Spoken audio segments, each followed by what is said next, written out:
There are 4 instances I wanted to bring up, and I asked John to put together some imagery to go along with it, a visual aid, if you will. Let's go, John, in reverse order of date. So let's start with Matt Steinberg of the Colorado Avalanche, who in the end of the month, it was on October 30th, Tampa Bay was at Colorado, and the Avalanche forward got a 5-minute major and a game misconduct for charging, and then he was suspended 2 games for a charging hit on Eric Chernak, the big defenseman for the Lightning. So here's the hit. And the 2 big points of contention from the Department of Player Safety was the one where one where he's floating in the air. Yeah, got to be a launch, right? He launches and turns his body, making significant contact with Chernak's head. Yeah, direct. And I quote, "delivered with requisite force to merit supplemental discipline."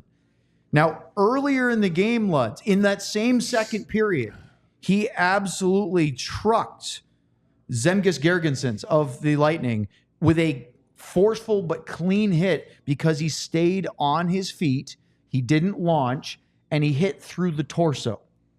And Department of Player Safety actually said in their video of this, if he had stayed low and hit through the core and shoulder of Chernak, this would have been a legal hit. Even though, and the thing is he took 5-6 strides, but he was into the quote-unquote coasting mode when he hit him.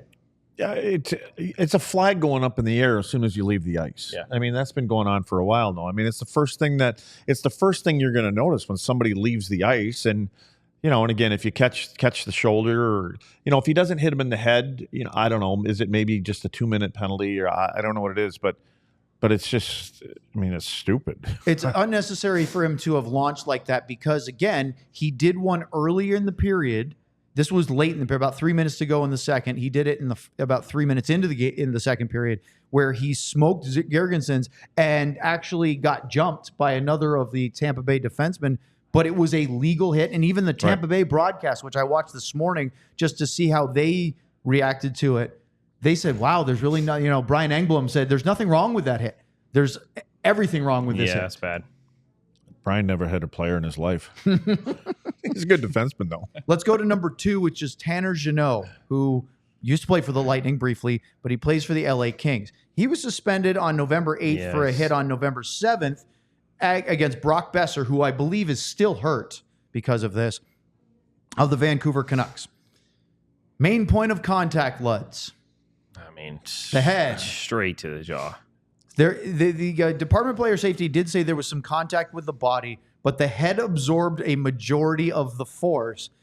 And the other point, which we'll talk about the Ryan Reaves hit as well, the head contact was avoidable because there was no movement by Besser to change the trajectory. I mean, when they say avoidable, it means that Jano was the one that initiated the contact, and the victim here didn't alter his location significantly right before contact. See, it's so easy to pick this stuff out in still shots, right? Or even in slow-mo. But this is not in defense of Jano because it's clearly a penalty, and it's going to be, it is a suspension. Yeah, but he got suspended once for 3 Besser games makes the pass, though, when you make a pass, you're leaning forward like that, right? After you make the pass, you don't continue to lean forward. You kind of just stand up because you've made your pass, which, again, that's why I'm not giving him a pass here, but Jano is going for his target. And you can see it. If Besser doesn't stand up there, or after he passes doesn't slow up a little bit, he may have hit him shoulder to shoulder. He doesn't. He hits him right on the button. So it's a penalty. And yes, he elevates. But I get the whole... The thing that gets me is when they talk about elevating. Well, every time you hit and you come up. It's like a football play. You hit and you drive up. So I don't know how when players hit, they just stay low the whole time. You run yourself right into the board. You kind of hit and you kind of drive through the body. It's funny you say that because in the video on the Steinberg one, the player safety narrator said this is not a case of a player elevating slightly nor coming off the ice slightly after contact because of the force of the collision. And we saw it. He clearly launched himself and then turned his back and then made contact. So they even acknowledge, player safety, that there is a normal legal path to coming off your feet after contact's made. Right. and that's considered legal as long as you don't hit him in the head. Yeah, exactly. About driving up and through. That's it. I mean, but again, and I think it's 0.8. That's why I was wondering if the Jano thing that they were going to time on that one, because when you watch it in real time, it doesn't look like it. But when you slow it down a little bit, I was wondering if they were going to throw in, it can't be any later than 0.8 seconds, which I don't know who has a stopwatch. You're talking about after the puck is released. After the puck is released. And so, but it's clearly a penalty. I mean, he hits him with his shoulder right on the chin. Let's do the Ryan Reaves one next, John, because if you didn't see this one, go on Twitter. It's all over the place. This is Ryan Reaves on Saturday night in Toronto against Darnell Nurse of the Edmonton Oilers. And you can see, just like the Jano hit, the head is the main point of contact. There's no change of discernible change in the position for Darnell Nurse. And fortunately, Nurse seemed to be better off. The Besser suffered an injury. Nurse was obviously knocked down and maybe even knocked out, but he was up and around and talking to his teammates in the locker room after the game.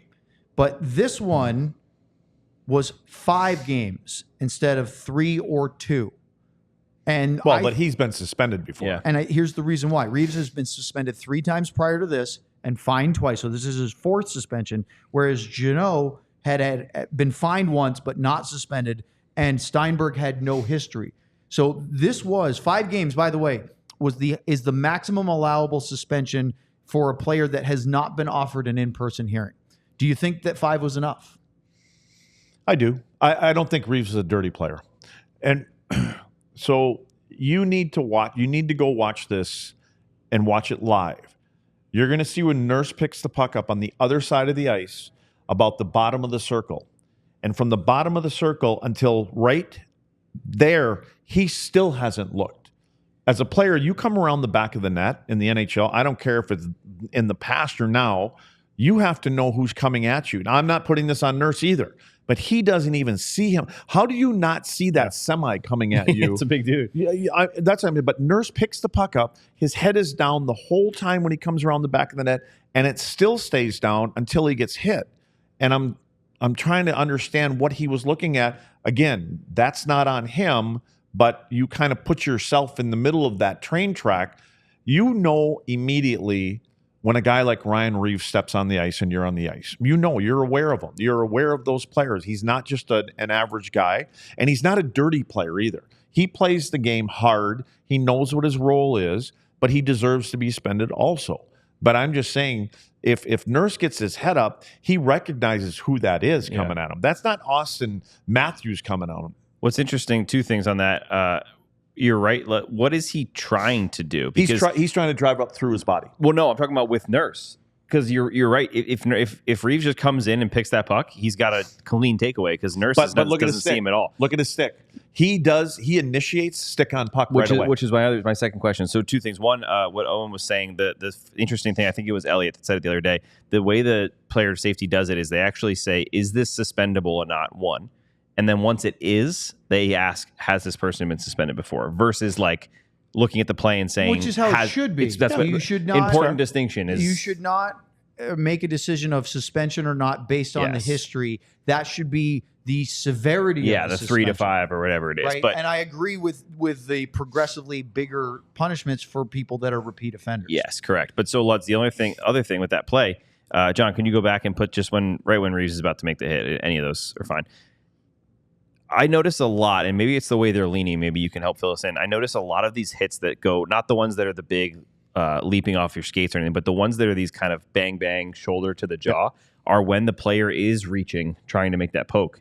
Is that just because their body is already in that forward leaning position? Well, anytime that you're going to poke, you automatically drop your shoulder. Right. So then you're coming up. Well, yeah, but that's kind of your skating stride, is because if you stay like that, you're going to tip over or fall into the boards. But like Reeves does go.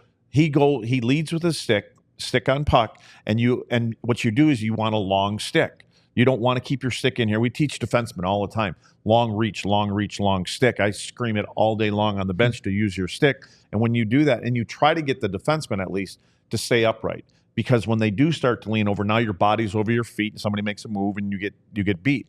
But when you're skating like that forward, you're taught to get stick on puck because it's like a magnet a lot of times. You guys are forwards. You know, if I get my stick out here, you kind of take the puck and you move a little bit further this way. You don't drive into my stick. You keep it away.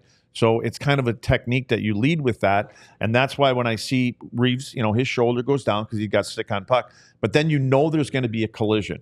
And Nurse isn't a small guy.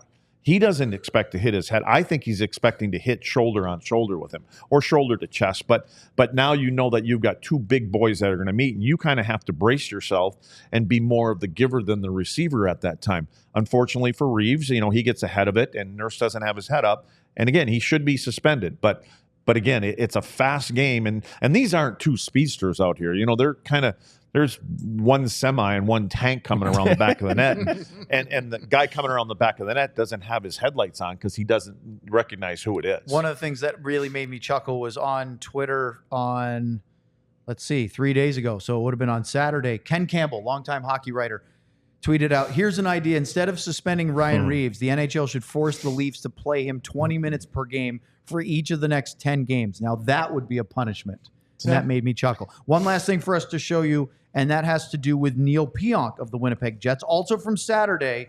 And this is not a suspension, but this is a fine. He was fined $5,000 for clipping Jesper Boquist of the Florida Panthers in the game Saturday night in Florida. And as you can see, as Boquist enters the offensive zone in a game they're winning 5-0, Pionk, what looks like, goes for a hip check, but he takes a terrible angle and goes right through the knee.